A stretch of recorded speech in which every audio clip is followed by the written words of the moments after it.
Bonsoir, nous sommes le mercredi 3 décembre, il est 12h, il est 0h30. Je vais vous parler de Jérusalem, de l'avenir de Jérusalem.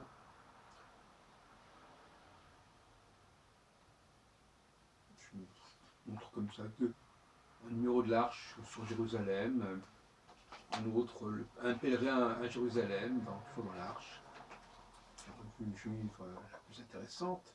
Le magazine du judaïsme français, comme il s'appelle, dirigé par Shlomo Malka. Et vous savez qu'en 1947, le 29 novembre 1947, donc il y a quelques jours, il y a donc 67 ans, l'Assemblée générale de l'ONU avait considéré que Jérusalem ne ferait pas partie du partage de la Palestine et serait internationalisée. Les règles du partage ne valaient pas pour Jérusalem, ni pour un couloir qui reliait Jérusalem, de presque je me souviens, à la côte. Bon, ce projet n'a pas été respecté. Les conditions du partage n'ont pas été respectées.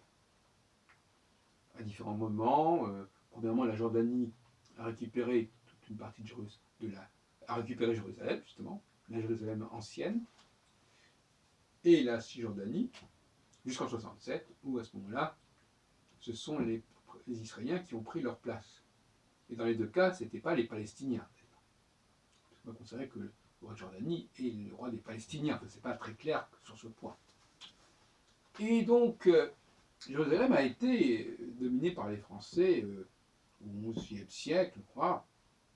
C'était une ville française pendant un certain temps. Et d'ailleurs, une ville où on parle beaucoup français encore aujourd'hui. J'en reste depuis un certain temps, on parle aujourd'hui en français. Et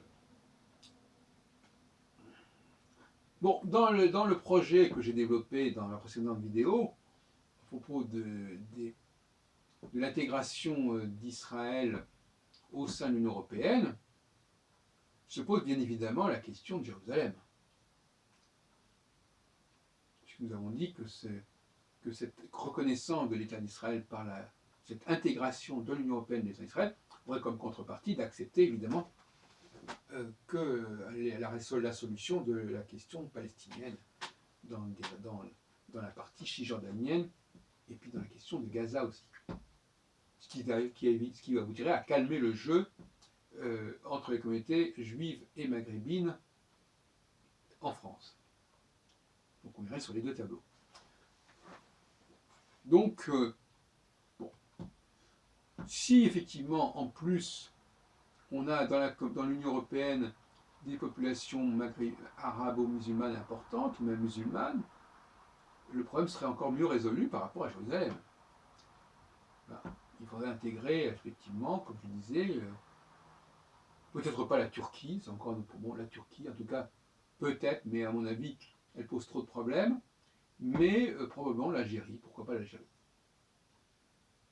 Dans le lien avec la France, et puis les questions linguistiques sont importantes.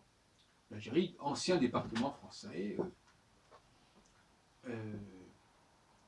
qui permettrait d'ailleurs aux Juifs de revenir éventuellement dans cette région.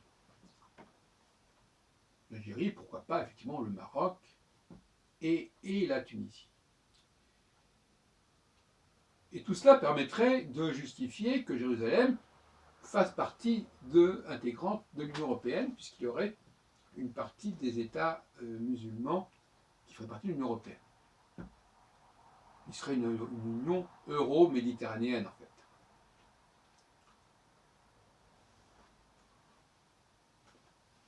Voilà, donc je vois ça comme ça. Il y a un rapport très fort à Jérusalem, aussi bien pour l'islam que pour le judaïsme et que pour le christianisme. Si l'Union européenne, l'Union euro-méditerranéenne est également liée à ces trois religions, je ne vois pas où est le problème. Il y a une légitimité qui pourra être également reconnue, il faut que ça soit négocié aussi avec les autres États arabes qui ne feraient pas partie de cet ensemble. Ça devrait pouvoir aussi se résoudre, problème de diplomatie. Et en plus, bon, l'intégration de l'Algérie serait aussi une source énergétique non négligeable,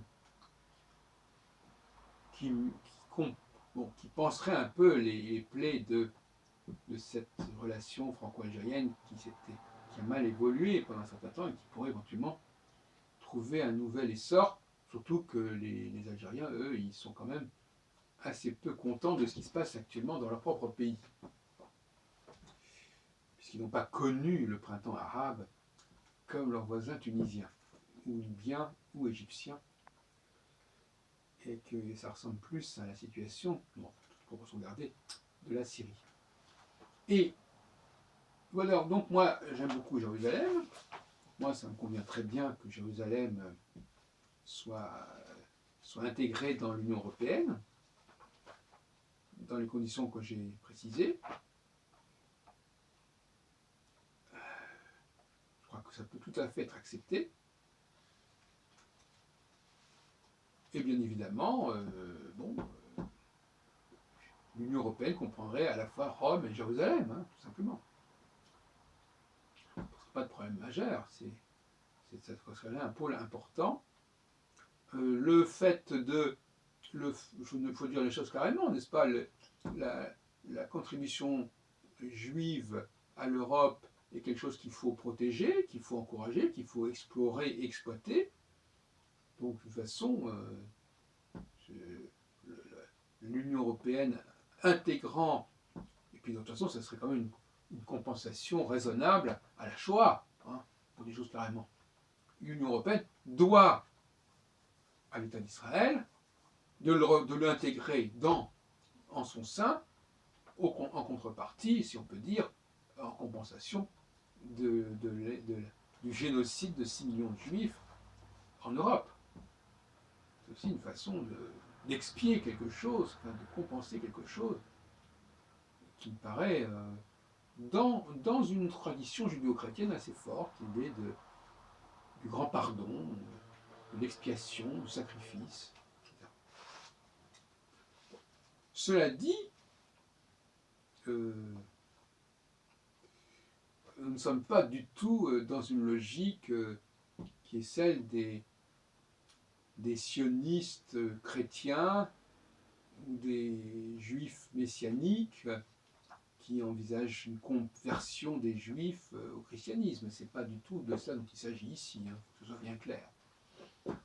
De même qu'on va peut-être laisser de côté le messianisme qui voit dans le retour des juifs l'avènement prochain de la fin du monde.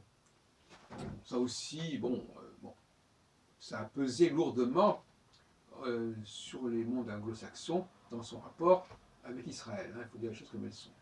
Ce qui m'a fait dire d'ailleurs, et je ne reviens pas là-dessus, que les choses auraient pu être autrement. C'est-à-dire que l'on aurait pu imaginer une installation des Juifs ailleurs qu'en Israël, qu'en Palestine. Enfin, comme les choses sont là, et que, pour revenir à cette théorie que j'ai développée depuis quelque temps, du choix, comme c'est cette terre-là, en quelque sorte, qui est assignée à Israël, tout comme, etc., enfin, tout comme tout un ensemble de choses sont assignées à Israël, alors restons dans cette logique-là, qu'il y a une raison pour que les Juifs s'installent en Israël. Même si on pourrait faire de l'Uchronie et imaginer d'autres cas de figure où les choses se seraient passées autrement, où il n'y aurait peut-être pas eu de Shoah, il y aurait peut-être plus de Juifs qui auraient pu être sauvés dans un pays où il y avait moins de... où la puissance monétaire ne serait pas amusée à refouler les Juifs, comme l'ont fait les Britanniques, qui portent une grosse responsabilité dans la situation qui a été ainsi produite pendant la Seconde Guerre mondiale. Même s'ils avaient des bonnes raisons pour le faire, si on peut dire. Hein. Bon, passons. Donc voilà, donc Jérusalem, moi je me réjouis à l'avance, si on peut dire, que d'ici 10-15 ans, on ait effectivement cette ville, d'autant plus que les transports vont encore plus s'améliorer, on sera à une demi-heure de Jérusalem.